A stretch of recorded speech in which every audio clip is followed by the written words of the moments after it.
মাথাভাঙা ২ ব্লকের প্রেমেরডাঙ্গা এলাকায় ফের আফিম চোরাচালান চক্রের পর্দা ফাঁস করল পুলিশ।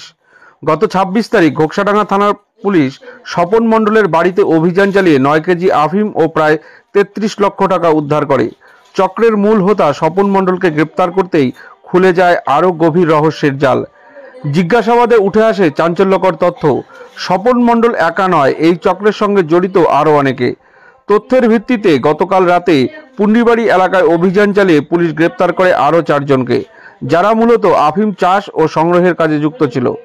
মাথাভাঙার অতিরিক্ত পুলিশ সুপার সাংবাদিক সম্মেলন করে জানান, চক্রের শেকড় আরও গভীরে জড়িয়ে থাকতে পারে, তাই তদন্ত জারি রয়েছে। ধৃতদের আজ কোচবিহার আদালতে পেশ করে 10 দিনের পুলিশ রিমান্ডের আবেদন জানানো হবে। পুলিশের টানা অভিযানে মাথাভাঙায় মাদক কারবারিদের কপালে ভাঁজ পড়তে শুরু করেছে। তো শুরু করি। তো ঘটনাটি হলো, আপনারা জানেন যে গত 26 তারিখে আমরা স্বপন মণ্ডল মানে এক ব্যক্তিকে অ্যারেস্ট করেছিলাম ঘোকসাডাঙ্গা থানার তরফ থেকে, প্রেমেরডাঙ্গা উত্তর ধওলাগুড়ি।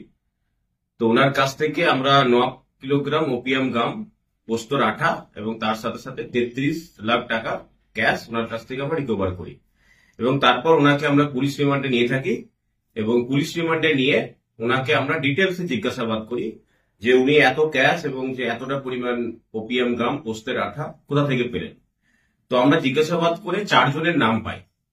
সেই ওনার কথা অনুযায়ী উনি এই সমস্ত ওপিয়াম গাম উনি 4 জনের কাছ থেকে কালেক্ট করেছিলেন এবং সেই 4 জনের কাছ থেকে কালেক্ট করার পর উনি সেটাকে ফার্দার পাচার করার চেষ্টা করছিলেন।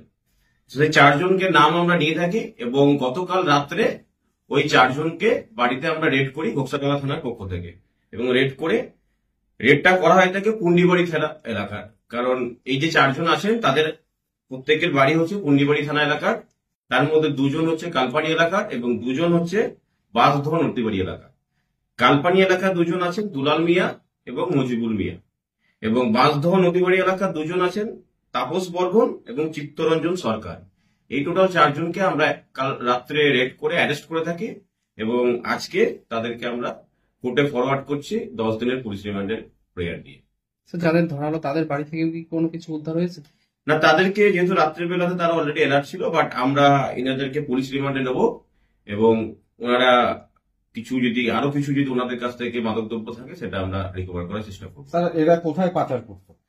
এরা লোকালি প্রোডাকশন করেছে, যতটা প্রাথমিক তদন্তে আমরা পেয়েছি এরা পুন্ডিবাড়ি এলাকায়, কালপানি এবং বাঁশধোয়া নদীবাড়ি এলাকায় লোকাল কালেকশন করতো। লোকাল কালেকশন করে স্বপন মণ্ডলকে এরা প্রত্যেকে এই জিনিসগুলো, স্বপন মণ্ডল আবার